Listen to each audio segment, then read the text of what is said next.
Good morning. We are extremely pleased that you are still on board. It is nice to have an opportunity to visit, yes? You're knowing what you are wanting? You're feeling frisky? Let's just get right to it. What do you want? What do you want to talk about? The trouble came again today. So, I'll make this really short. We make no promises. Okay. So there was a guy, and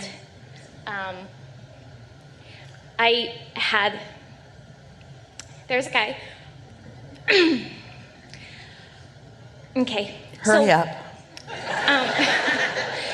Anyway, it was the best experience ever, and we had gotten proposed, and anyway, it was just amazing. And then I just have this really quick question: is he had said that we couldn't move forward until he felt this spiritual fellowship that I had, like he could feel like the Holy Spirit for me. So, and if I loved him enough, I would get it fast.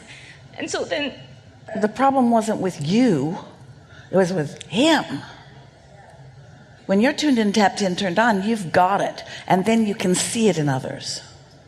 We're going to chew a little bit and you're going to feel better. So then what happened?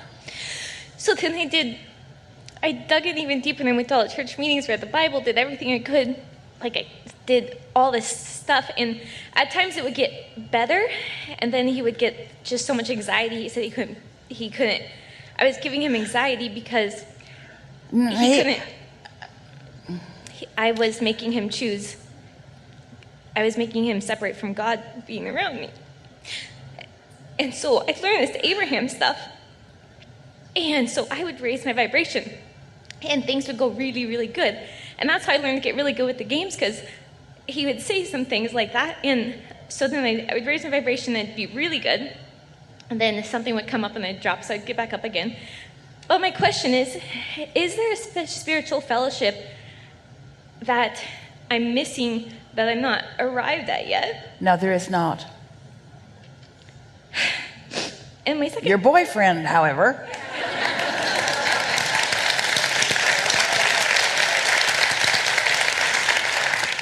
It's all right.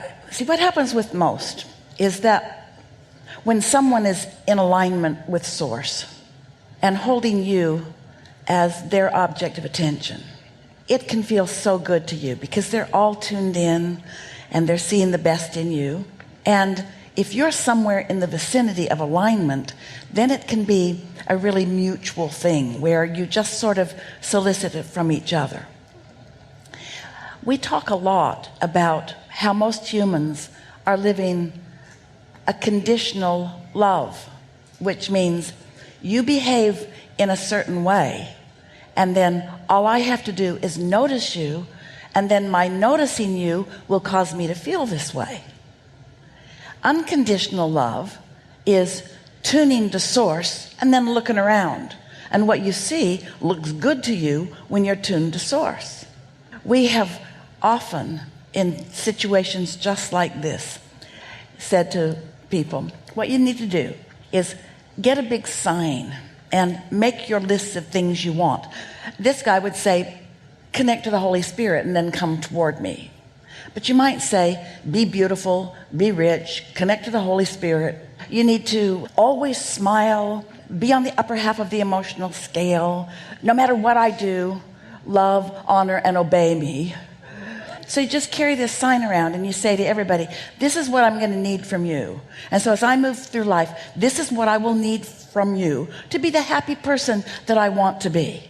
And of course, it's ridiculous when you think about getting the whole world to respond to you in that way, because your work is to tune yourself so that you're attracting from wherever you are things that match that alignment. But it is equally ridiculous We think it's ridiculous to imagine how much harder it is to train the whole world to behave well so that you can feel good. It's equally ridiculous to train another person to behave in such a way so that you can feel good. This is an inside job, you see. And so we're not talking smack about your honey. In other words, we agree with you that it's amazing and there is so much that is wonderful about it. But you do not want to step into a situation where you are being held responsible for how another person feels. You just don't want to step into that. And so if we were standing in your physical shoes and we still wanted to hook up with this guy, do you? Say no. No. We're just playing to the audience now. That wasn't nice. So if we were standing in your physical shoes, we would explain that. We would say, I'm with you. There is nothing more important to me than to first come into alignment with source energy. That is number one. And then we would say, I believe that we are here in order to do that. It's what I most want to do. But I don't think that we were sent here to find that with any expectation of any reasonable source energy, that would be a position that we would ever be able to hold stably. I believe, we would say to him if we were standing in your physical shoes, that we're here in order to know what we don't want so that we know what we do want. And I'm with you. I want to calibrate to love. I want to calibrate to source. I want to calibrate to what is good. I want to calibrate to clarity and well-being. I'm with you on that. And I can make a promise to you that it's my dominant intent. It's been for a long time. But I am not ever going to strive for that sort of perfection, because I know that we are evolving beings, and in order to know what we do want, we have to know some of what we don't want. And if we're not flexible, if we're not easy, if we're not capable of forgiveness, if we're not capable of being able to hold our alignment, and then we would really lay a big one down. If you stood before Jesus, say to him, dripping your illness. He didn't see your illness. He knew your wellness. And that's what I'm going to need you to do with me.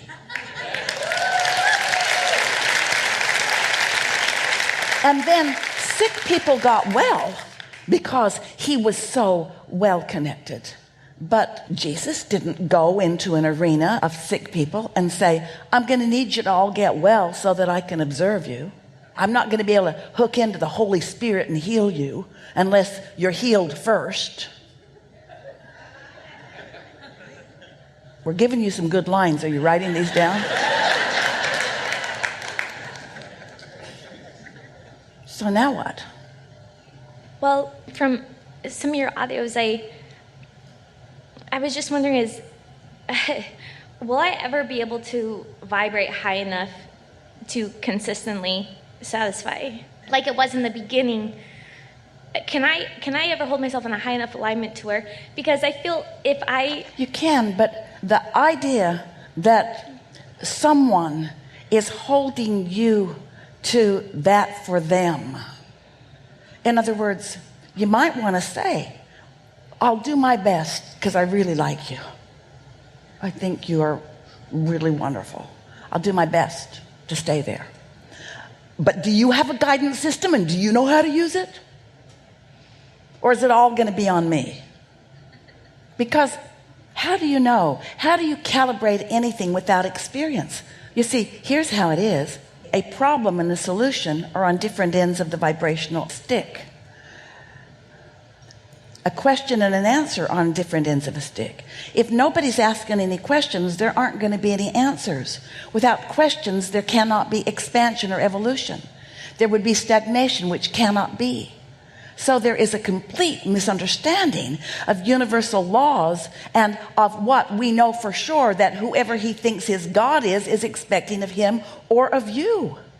You got to come to understand, he's got to come to understand that if he feels bad because of something that you're doing or not doing, it's going to be a really rough ride. He's got to find a way to calibrate to feeling good regardless of what's going on. It's like, can you imagine this ship out on a sea without any ability to stabilize? Without any ability to guide? Just water, do your thing. I'm just going to sit on you. I'm going to exercise no personal guidance. We're being a little rough because you were taking on yourself something that has nothing to do with you.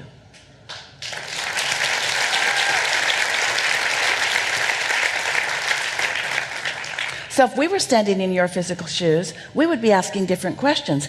Abraham, you know this really great guy that I just really like a lot? Is he ever going to be able to hook up with source energy in a consistent enough way that he won't be a pain in the ass? Yeah.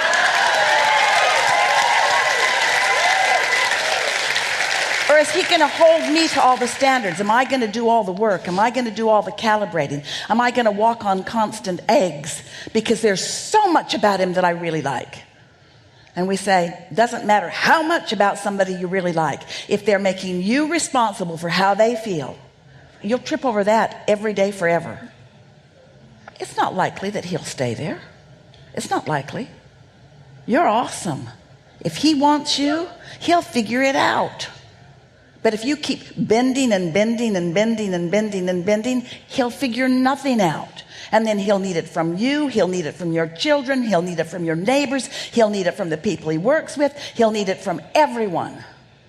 And you're the only one willing to bend yourself into a pretzel to please him. Everybody else, not so much. That was strong and not surprising. You weren't surprised, we mean. Yeah. So now what? So then, if you were standing in my physical shoes, how would you make the transition to the next step, either getting myself up high enough or moving on to the next person? Finish that sentence out. Up high enough again for what? Up high enough for what? So I feel good. Well, you feel great right now. Yeah. So I guess my question is, how do I move on to the next?